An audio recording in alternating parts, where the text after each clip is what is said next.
25 майда Кыргыз өкмөтү тарыхта биринчи жолу Кумтөр Голд компаниясы менен соттошуп, алгачкы жолу 7 миллиард сомго жакын каражатка доого жыкты. Анда Бишкектин райондор аралык соту Кумтөрдү иштетүүдө экологиялык эрежелер сакталбаган деп таап, мамлекеттик экологиялык техникалык коопсуздук боюнча инспекциясынын доо арызын канааттандырган. Центра Голд компаниясы бул чечимге макул эместигин билдирип, Бишкек шаардык сотуна, андан ары жогорку сотко, эгерде Кыргызстандагы соттор адилет чечим чыгарбаса, Гаага сотуна чейин кайрыларын билдирип келет. НТС каналынын түз эфиринде Ар тарап программасы, аны мен Мирбек Айтыкеев алып баруудам. Саламатсыздарбы? Эмесе бүгүнкү программанын коноктору менен тааныштырууга өтсөк, мамлекеттик экологиялык техникалык инспекциянын директорунун орун басары Расул Артыкбаев жана курчап турган айланы чөйрөнү коргоо агенттигинин директору Абдыкалык Рустамов, Кыргызстандагы тоо кенчилер ассоциациясынын президенти Орозбек Дүйшев жана УКМКнын экологиялык кылмыштар менен күрөшүү бөлүмүнүн мурдагы башчысы, Кумтөр боюнча бир катар көз карандысыз баяндамалардын автору Максат Мамыткановдор. Саламатсыздарбы? Урматтуу телекөрүүчүлөр, Кумтөр компаниясына дагы кечээ күнү кайрылып, бүгүнкү күнгө чейин алардын дагы конокторду чакырып, алар менен сүйлөшүүлөрдү жүргүздүк. Бирок эмнегедир акырында биздин программага келип катышуудан, өздөрүнүн аргументтерин айтуудан баш тартты. Муну дагы баса белгилеп айтып коюу керек. Андан тышкары ушул экологиялык нормалар боюнча талашты сот аркылуу чечүү туурабы деген суроону дагы биз силерге берип атабыз. Эгерде ошол боюнча оюңузду, пикириңизди билдирем десеңиз, 4405 кыска номер аркылуу өзүңүздөн СМС билдирүүңүздү жөнөтүңүз.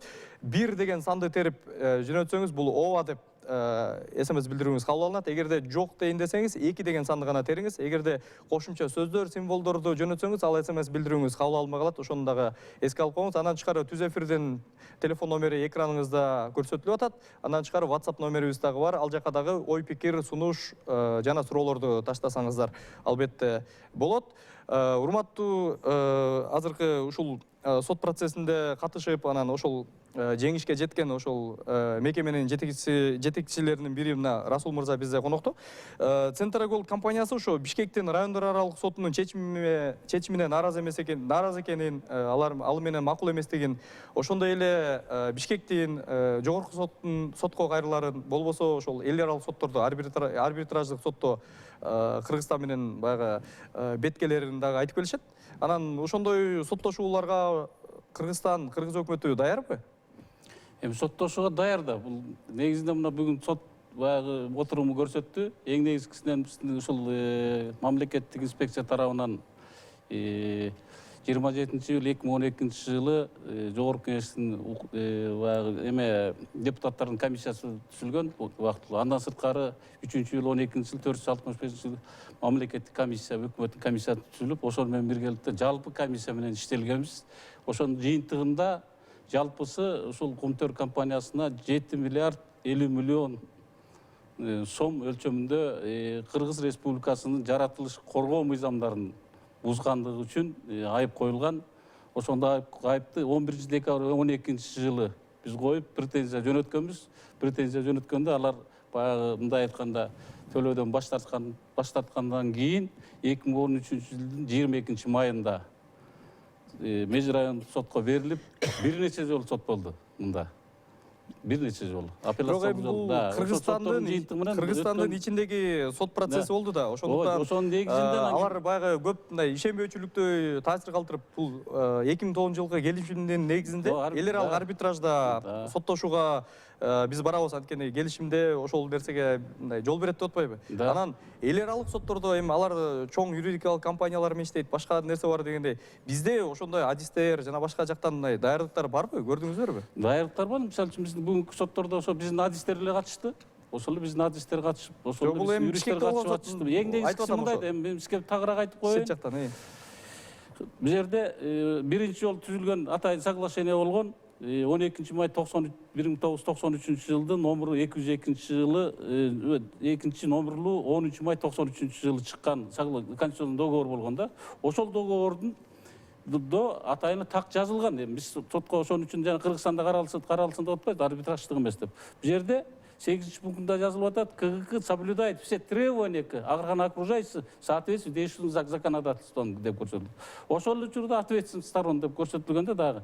Ал жерде дагы айтты, стороны соблюдают все законы Кыргызской республики. Эми бул эми көрсөтүлгөн соглашениянын чегинде иш алып барып атабыз.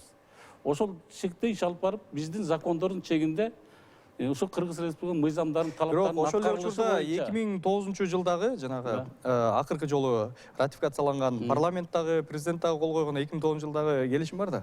Келишимде да так көрсөтүлүп турат. Бул келишимде дагы, мына мен тагырал айтып коеюн, 2009 жылкы келишимде, ал келишимде дагы ошол эле 8 статьяда көрсөтүлүп атат, КГК дает согласие о осуществлении своей деятельности в соответствии со всем применением законодательства, касающимся охраны окружающего, а также в соответствии с применением инвестиционного соглашения.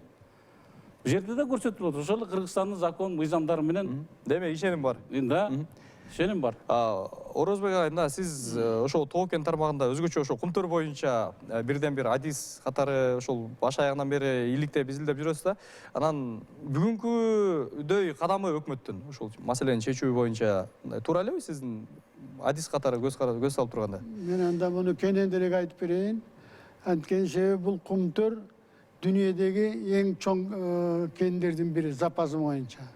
Экинчиден бул кумтөр жалпы эле кен байлыктары элдин менчиси, мамлекеттик менчик.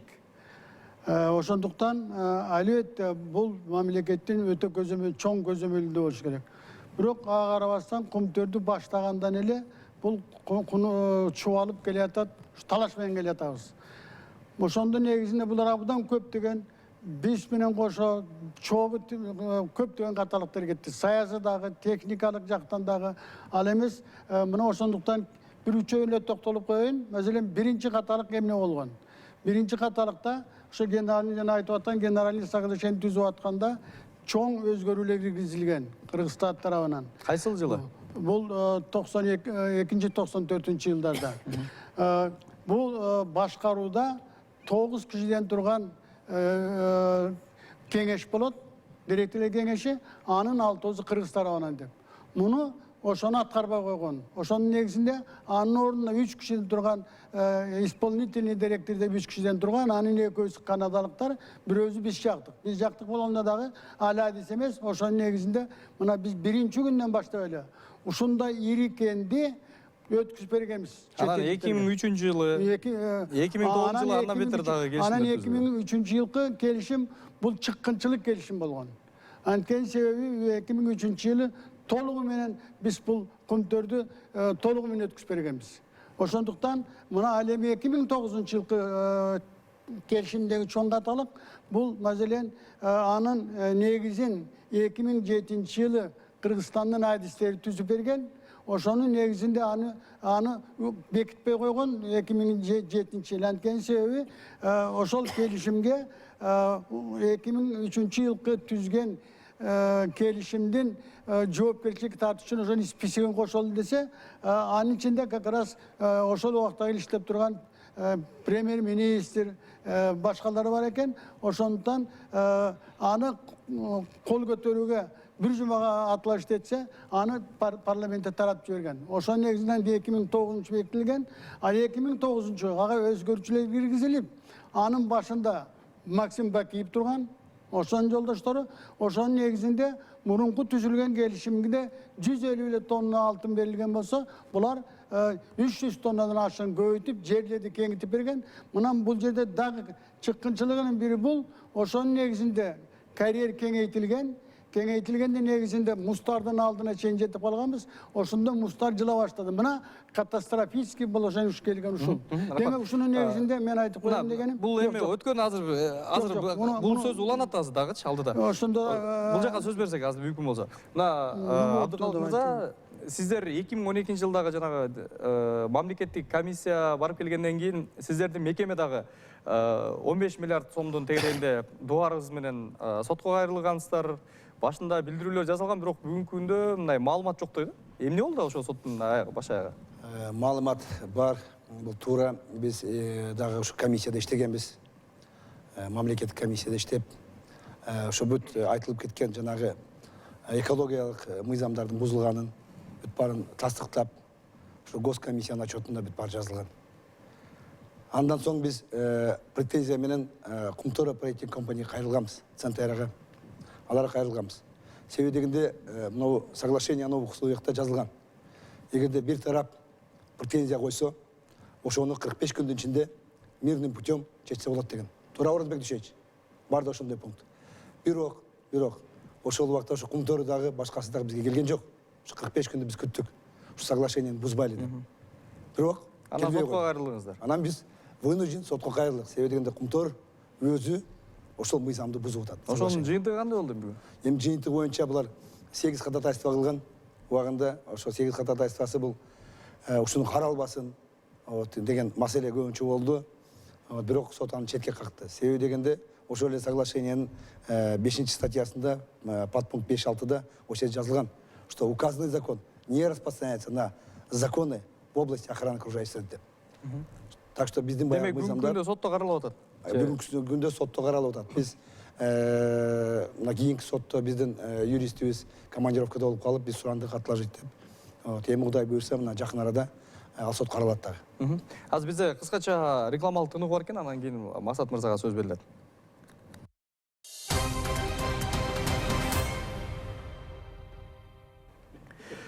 Мына НТС'тин түз эфириндеги Артарап программасы уланууда. Максат мырза, мына буга чейин бир катар адистер айтып келишкен да, ушул 7 миллиард сом, анан 15 миллиард сом деп мамлекеттик өкмөттүн мекемелери сурап атканы, бул аздык кылат, бул андан бир 100 эселеп көп доого жыгыш керек эле, ошол мындай доолош керек эле, анткени экологиялык нормалар аябай бузулуп келди 20 жылдан бери деген адистер айтып келет да. Бүгүнкү сурап аткан сумма, талап кылып аткан сумма туурабы, канааттандырабы сизди? Бүгін мынакей биздин өкмөт сотко барып 7 миллиардты доолап сот четин чыгарып берди. 7 миллиард азыркы акча боюнча 100 миллион доллардын тегерегиндеги эле акча. Ал эми жанагы комиссияда жана корутунду баары көтөрүп алып, Темир Сариевдин комиссиясы жүрдү 2 жыл ошол жакта талаш тартыш болуп, Саруда эл көтөрүлүп, жана чаң тополоң чыгып, ошол комиссияга катышкан экологдордун жыйынтыгында жазылып турат. Суу музду талкалап туруп, музду талкалап, ошо сууну деген муздан ээрий турган сууну ичке жарабай калгандыгы үчүн эле 5 миллиард долларга жыкса болот деп жазылып турат. Андан тышкары ошол музду атайын талкалап, ошонун үстүнө таштандыларды алып барып төгүп, 1 миллиард кубометр пародан алып барып төгүп салышкан. Ошол эрийт, муз менен аралашат. Муз менен аралашкандан кийин аяктан деген кислота чыгат. Ошол кислота деген ылдый акканда каяка барат? Карьерге барат, жанагы хвостохранилищега да жетпейт, андан нары менен ылдый түшөт. Ошол цианидный, жанагы серный кислотага айланган суу канча миллиард доллар ушерп келтирет бизге, Өзбекстанга, Казакстанга, анан ошонун баарын ким эсептейт? Анан бияктагы чыгарылган корутундулар бул кичи эле жагы. 100 миллион бул деген 1% ушербинен. Ошон үчүн биз азыр мынакей чет мамлекетке барып соттошобуз. Ошол жака чейин булар бизди сүйрөп барышат. Ошол жака баргандан кийин 100 миллионду тиги соттор көргөндөн кийин бизди деген шылдыңдайт. Силер өзүңөр эле кызык эле экенсиңер. 10 миллиард турган сумманы силер деген 100 миллион кылсал, жок дегенде 1 миллиард кылып көрсөңөр болмок экен. Ошондо анан тияктагылар бизди кичине акылдуураак киши деп ойлойт да. А биз 100 миллион менен тияка баргандан кийин көрөбүз анан эмне болот. Ошон үчүн биздин деген азыркы убакытта тактап туруп миллиард, 10 миллиард долларга чейин чыгарышыбыз керек. Анткени тиякта биз шылдың болбошубуз керек. Мына ушундай чоң суммадагы доо менен сотко кайрылууга мүмкүндүк барбы бүгүнкү күндө? Ошондой эрежелер бузулганбы? Жана 5 миллиард, 10 миллиард деген жөнүндө сөз болуп келатпайбы буга чейин? Максат мырза айтып аткан 5 миллиард доллар деген эми мындай айтканда независимый көз карандысыз эксперттер тарабынан эсептелген. Ал эми баягы 1 цент менен эсептелген да. 80 миллион кубометр ледникти баягы 1 центтен алып, анан ошондо чыгарылган факт. Бирок бүгүнкү күндө биз ал бааны эми тарифти кое албай аткан негизги себептерибиз бизде тариф бүгүнкү күндө бекитилбей калган. Сууну товар деген токтоп калганбыз. Да. Ошон үчүн азыр биз эмне үчүн 20 жылдан бери методика жок. Суға келтірілген зияндын баасы жоқ. Ушунча 20 жылдан бери биз эмне ишекте калып жүргөнбүз деген суроо туулат да. Анда мамлекет бизде эмне иш кылып жүрөт? Анда булардын баары эмне кылып жүрүшөт деген сөз пайда болуп атат да. Анакей айласы жок, мынакей азыр 7 миллиардка эле араң биз деген эсептеп келет. Абдыкалык мырза, эмнеге ошо методика ушу күнгө чейин жок да? Элементарный суроо. Мен башынан баштап жооп берейин. Булардыкы 100 миллион болсо доллар менен, биздики 300 миллион долларды. И ошо сотко 300 миллион 100 кошуп барсак, ал жерде карайт. Карайт, это большая сумма, очень большая сумма, да. Экинчиден, действительно методика болгон эмес. Буну жана 1 цент алып туруп, 1 цент элеч санап коюшканда, и азыркы күндө методика бар. Суу боюнча методика бар. Эми Кумтор Голд компания озеро Петроводан колдонгон суусу боюнча акы төлөш керек. Уже методика бар. Методиканы биздин мамлекеттик айлын чөйрө агенттик иштеп чыкты. Сиз жана 15 миллионду ошондон сурап атасыздар да? Жок. Бул башка. Бул башка 15 миллиард. 15 миллиард сом. Жерде ал мурунку баягы биз ушу сотко бергенге чейинки жылдарын санап чыкканбыз. Ошол убакта дагы методикалар бар болчу, ставка платы боюнча. Ушу айлын чөйрөнү коргоо мыйзамдардын 15-чи А бүгүнкү күндө жок деп келатпайбызбы? Ошо парламентте да талкууланган методика жок. Методика азыр бар. Бар. Методика суу боюнча бар. Анан мөңгү боюнча азыр биз иштеп атабыз. Кудай буйрса аны бүтсөк, аны дагы чыгарабыз. Суу боюнча мындай болуп атат да, суу боюнча биз төлөттүк. Жанагы 188 миллион ошол сууну пайдаланган, Петроводан пайдаланган. Бүгүнкү күндө ушул 2000 эмеге чейин тиги 188 миллион сомдо. Да, 2011-жылга чейин 90 миллион кубометр суу пайдаланды Петрова көлүнөн.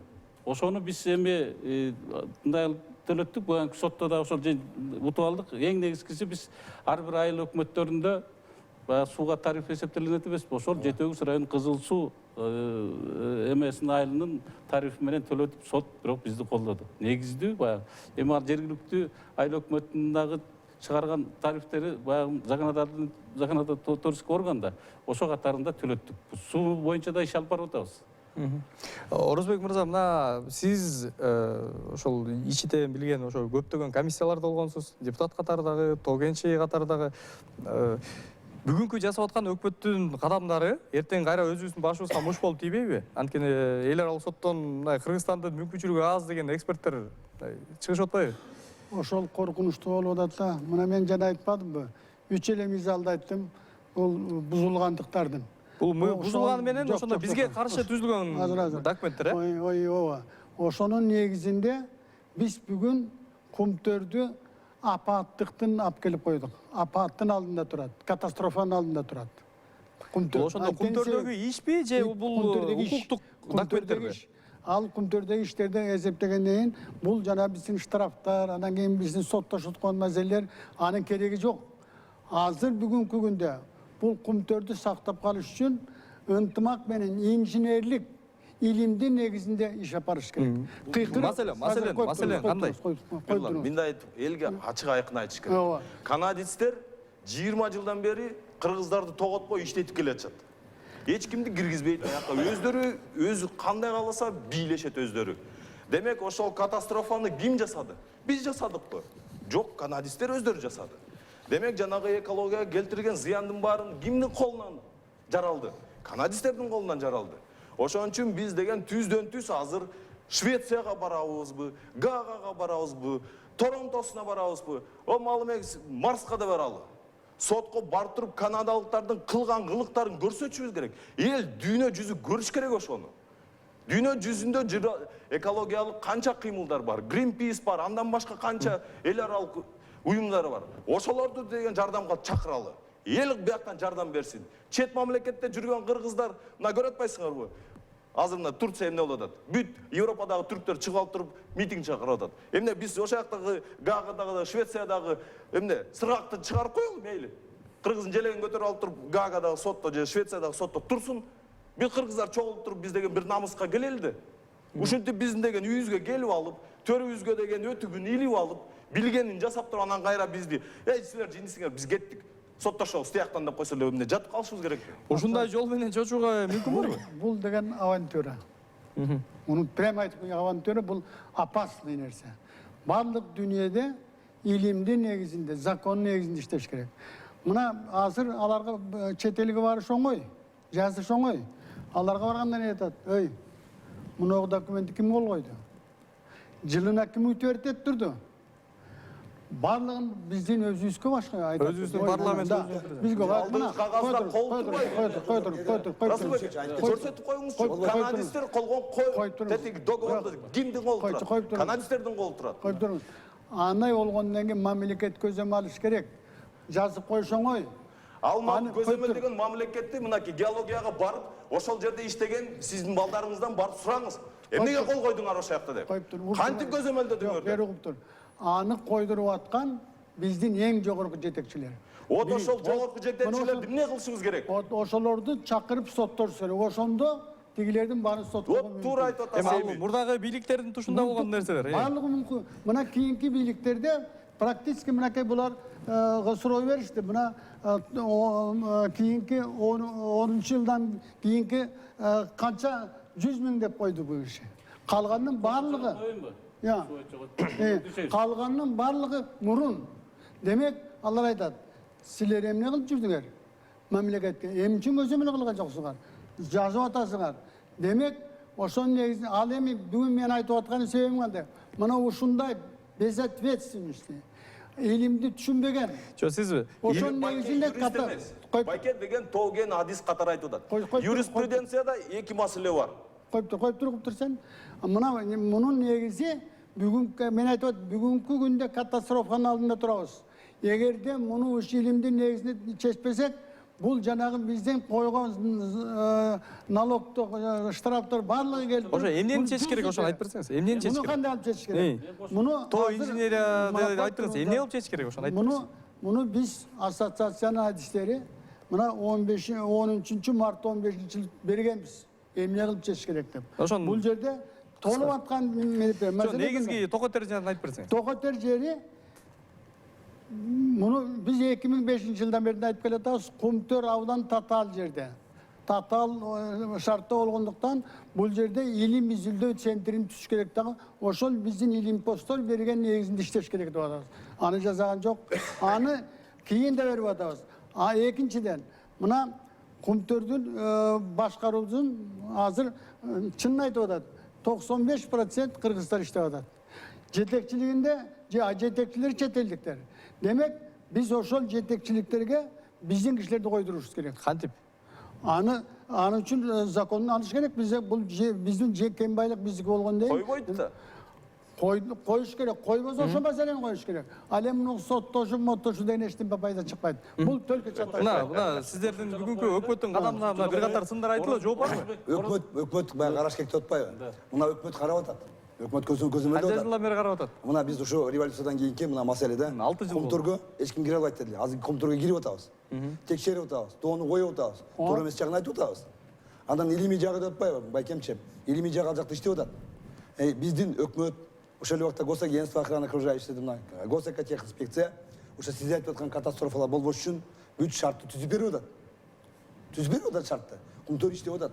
Катастрофа болгон жок. Понимаете? Биз бүт баарын берип атабыз. Биз ошо соглашениени алып карап атабыз. А Кумтөр өзү ошо соглашениени карбай атат. Озбек Түлеш, сиз айтып атпайсызбы жана инженердик жумуштар. Инженердик жумуштар бул ошол текшерүүгө чейин 2010 жылга чейин көзөмөл болбой калгандыктан болду да эң негизгиси.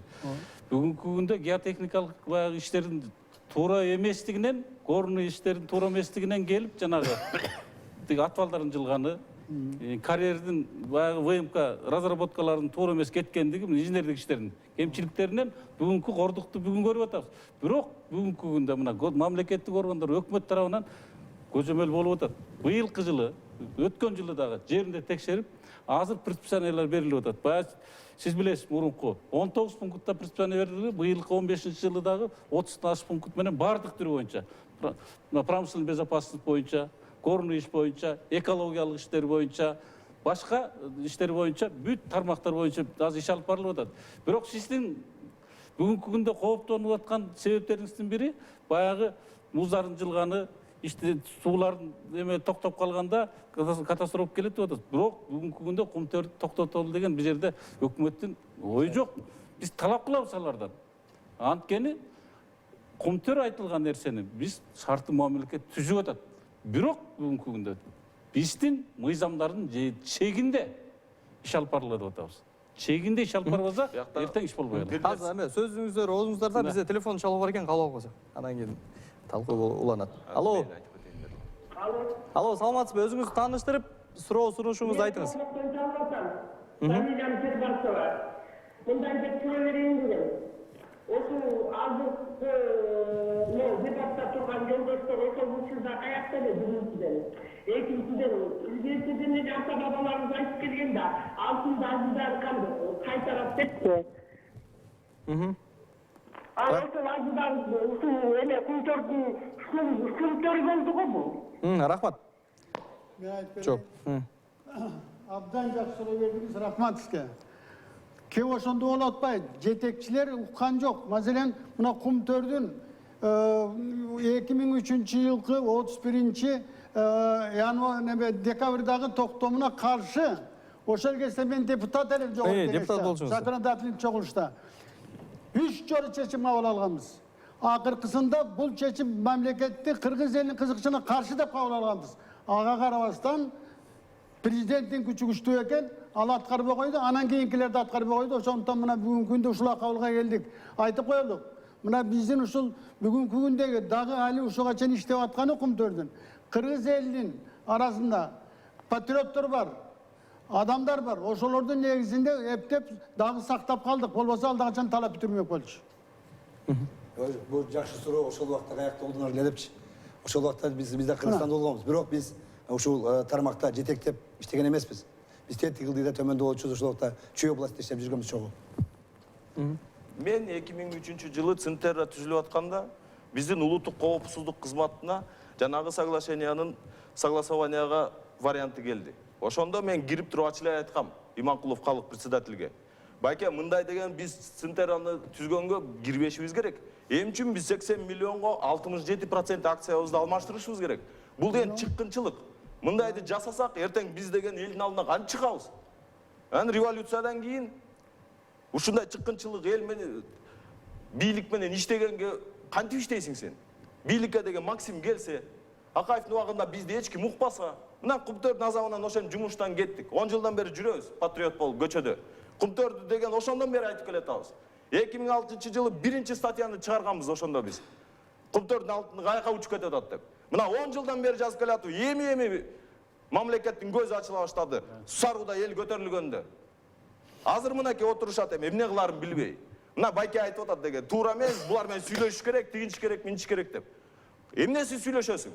Центральный карьер бүттү. Канадалыктар деген ала турган алды, эчтеке калган жок аякта. Атиги подземный жердин алдына калган 200 тонна алтынды биз деген ала албай кала турган абалда калтырып кетишти. Эми 200 тонна алтынды биз ала албайбыз эч качан. Хоть сүйлөшөсүңбү, жатып аласыңбы жанына, эмне кылсаң да ала албайсың. Эмне кылыш керек ана? Ошон үчүн биз айтып атабыз, жана катастрофа турат. Эртең муз эрийт. Аралашат бары, химиялык уулуу заттар көбөйөт. Жанагы карьердин ичи деген агын суулар менен толот. Ядовитый озеро чыгат ошол жактан. Ошол деген ташкындаганда ылдый кетет. Ошонун баарын ким анан тазалайт? Биз тазалашыбыз керекпи? Каналисттер кетип калат, биз силер менен соттошуп атабыз, урганыбыз жок силерди деп. Анан деген биз эмне сүйлөшүп алып туруп, алардын богун биз тазалашыбыз керекпи? Ошон үчүн биз айтып атабыз, канадалыктарды азыр шыйраган кармап туруп, Шилистен алып келип туруп, тазалагыла богуңарды деш керек. Ошол Гаагадагы сотко алып барып туруп, атайын отургузуп туруп, киносун көрсөтүп, адистерди алып келип, эле экологиялык бүт коомдорду алып келип туруп, алар бизге жардам беришет. Алар деле айтып атат, силер карабайсыңарбы? Муздун башында отурасыңар силер, кыргыздар. Центральный Азия бүт силерден суу ичип атат. Силер ошол сууну ууландырып атасыңар башынан. Анан кантип силер деген кошнаңардын сөзүн көрөсүңөр. Өкмөттө буга чейин өкмөт Жантөрө Сатыбалдиев болсо керек эле премьер-министр болуп турган кезде атайын эл аралык юридикалык компанияны жалдап Амек беле ушундай бир атайын ишти баштаганда, бирок анын деле аягы чыккан жок. Ошол сыяктуу мындай абройлуу эл аралык юридикалык компаниялар жана башкаларды жалдоо жана башка мындай Кумтөр менен тең ата сүйлөшүүдөй эл аралык сотто мындай иштер жүрүп атабы ушул багытта? Бул жөнүндө мен дагы айтып коеюнчу, кеп ушунда туруп атпайбы? Бизде амбиция. Биз мыктыбыз деп төшүрүп турабыз. Ал эми мындай сүйлөшүп, адистер менен тең аталар менен сүйлөшкөн киши жок. Mına bizde hükümette egemenlik ötkenden başlap bizde tov injinerinden bir dakika kişi yok hükümetin sırasında. Alemin aparatlarında yok. Mına bugünkü günde aparatları kimdir oturan? Bir gün şahtını görmegen adamlar oturan. Jalpı Kırgızstanda token enerjiyi negisi öndürüsün negisini түсөт. Экологиялык агенттикте да жокпу? Геологиялык агенттикте. Экология геология да, конечно, жоқ. Конечно жоқ. Мен деген институтты бүткөндө, мына мен Тоген институту бүткөм. Кызыл дипломду алып алып Сарыгуловка жумушка ал Кыргыз алдында да келгенде сиз деле бизге кыргыздар кереги жок деп айдап ишкен бизди. Бир кыргыз болгон эмес ошондо. Bu ekologiya neme boyunca adisler var. Alar özleri işin cezası. Bunlardan kolundan gele turganı buna жазып barıp durup штрафтарды koyup mında kılırlar dedi. Alemi tigil toğun erjayını işlep atkan adamlar kaysi жағын kaçan alış gerek. Kanday çakılıp alış gerek. Emne kılış gerek. Oşonun barlığını eseptep duruş gerek. Bizde kim var? Мына 20 жылдан бери, 20 жылдан маселени бери бир кадр деген өстүрүлгөн эмес кыргыздардын ичинен. Азыр эме. Муну атайын кылышкан. Маселени чечүүнүн кандай жолдору бар экенин Маселени рекламадан чечүү кийин мында- талкуулайбыз. Азыр реклама. Buna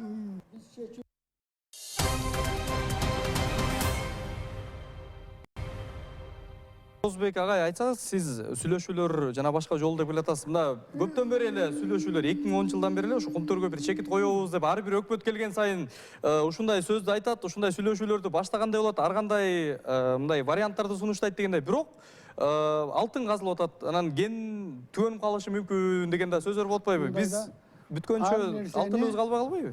her nerseni adisler çetiş gerek. Buna Kırgız'ın jak sözü var da, bedenini soysa da kasap soysun dedi. Söyleşkenler kim? Oşlar aparattın işleri. Hiç men düşünmeydi.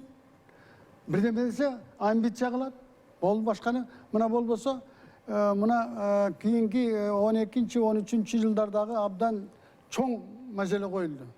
Andan keyin ne oldu? 13. yıldan beri toktop durat. Hükümet almayan söyleşken yok.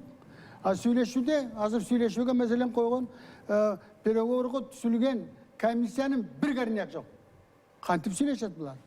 Oşondan tigiler hem meseleni aytıp koyduk. Buna 10. yıldagi revolütsiyadan keyin Atanbay bir top jakşı işlerdi başlagan. Can gelgen hükümet. Meselen sırazı gelip durup Rozon'un rasporezdeniyle Atay'ın komissiya tüsülüp buna ne etmedik. Lisensiyani veriyor. Başkalarının varlığın hadisleri koyuldu, makıldaştık. Al işe açkan yok, bari kaldı. Anan keyin Atanbay Atay'ın çakırıp senteran kişilerin. İntibak elinde bir jakşı sözleri söyleşi oldu. Murun bir kişi adağı bol boyuna 3 kişi koydu Sovet direktörleri senteraga. Bir kişini zamestitel prezident kılıp sayladı. 12. yıldan bari talkadık. Anın bari çok ottu. Бүгүнкү күндө ошол инвесторлор сүйлөшүүгө келбей аткан өкмөт айтып келет да. Член себектерге баргандардан бирөө bir gün şaktı işlegen emес. Ananalar emni çeçet.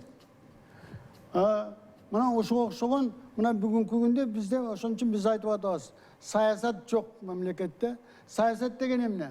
Sayasat degen struktura tülüş gerek. Kadırlar tanıdığım. Gelecekte oylanu. Mına bugünkü günde emin için. Bugünkü günde emin için. Бизде бүгүнкү мына өкмөткө кадр таңкыстыгы жөнүндө сөз болуп атпайбы? Кадрлар жок болгондуктан балким ушул маселе чечилбейт. Жоқ, кадрлар бар. Кадр жоқ деп айтқан болуп Кадр гарнияктар баардык адистер эмес. Бізде экологияда ушундай жакшы адистер бар, иштеп атышат. Ушу бүт баарын эсептеген, ушу методикаларды иштеп чыккан, ушу 20 жылдан бери, 30 жылдан бери иштеген адистер бар. Ушу Кыргызстандын экологиянын мыйзамдарын иштеген адистер бар. Алар иштеп атат. Азыр айтып кетиш керек да, жердечи. Мына айтып атпайбы, рекомендация амик боюнча айтып кетишти го.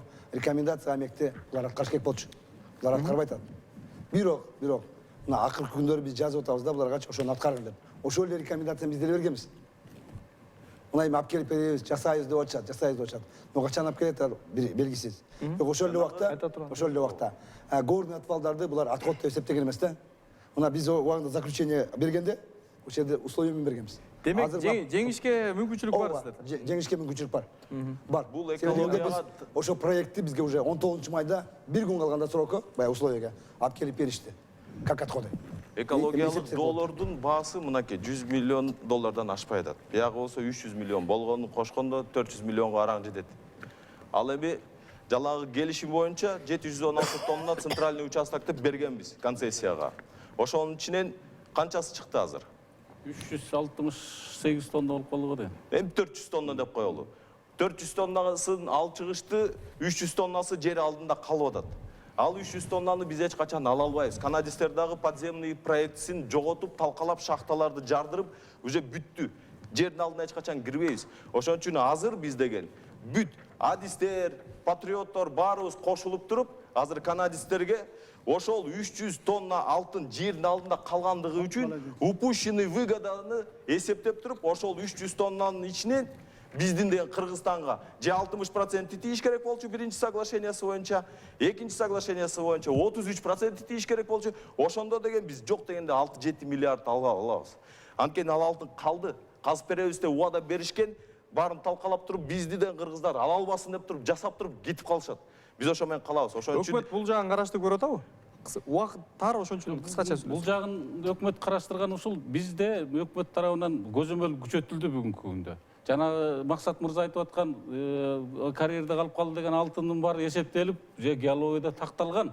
Бүгүнкү күндө бир эле маселе чечиле элек геология менен. Баланс ГКЗда бекилек, билесиз да. Изменение болуп атат. Ушул максатта бүгүн жанагы спецпроект бүтүлек. Бүтпөй атат. Бирок баардык жагы эсептелип такталган. Анан Жок, такталган, бирок ошону мындай эл аралык сотто же болбосо Кыргызстан сотто доо коюу мындай ниет эл барбы? аралык соттордо бара турган биздин адистер бар бу жерде. Жок, ниет барбы? керек болсо баарыбыз барабыз ошол жака. Ошол деген упущенный выгоданы биз деген ал бүттү, ала албайбыз. Биз ошолдан үмүтүбүздү уже үзүп коюшубуз керек. Ошон үчүн алдын ала ойлонуп туруп, ошол маселени чечиш Ошол керек. маселе кошулганбы ошо доорубуздун ичине сиздер? Андан тышкары, Ошол жанагы ала албай калган пайданы өндүрүп алуу боюнча убада мындай ошол жагындагы сотто талашууга мындай ниет барбы? Сотто бүгүнкү мына биринчи инстанцияда биз Меже райондук сотто кадимкидей эле талашып тактап бердик. Жок, бул деген баягы экологиялык жагын караңыздар. Ала албай калган пайда жөнүндө сөз болуп, ошол жагын караштырып Ала атабыз. албай алган пайда жагында эсептелет. Экономический жак. Аны экономисттер караш керек. Договор түзүлгөн эмес. Договор асыл түзүлгөн 3600 метрге чейин. Анан ылдыйкысын түзүлгөн, ага ылдыйкысында мурунку жазылган подземный иште өзүнө жаңы договор түзүлөт деп. Ал жаңы договорду 2003-жылкы немеде бузталганбыз. Барлығын мындайынша келгенде, мына барлығы келіп тұрып әдістер болмағандай біздің жетекшілердің уятсыздығынан Бізде уақыт аяғына келді, ошондуктан коштошууга аргасызбыз. Урматтуу теле көрүүчүлөр, сиздер НТС каналынын түз эфириндеги ар тарап берүүсүн көрдүңүздөр. Бул жолу биз Кумтөрдүн айланасындагы эреже бузуулар боюнча соттошууларды талкууга алдык. Лайым, бул соттошуулардын натыйжасы элибизге, мамлекетибизге кыянаттык эмес, пайда алып келсин деген үмүт менен бүгүнкү программаны жыйынтыктайбыз. Программабызга тиешелүү адистер катышты. Берүүнү мен Мирбек Айтикеев алып бардым. Кечиңиздер көңүлдүү улансын.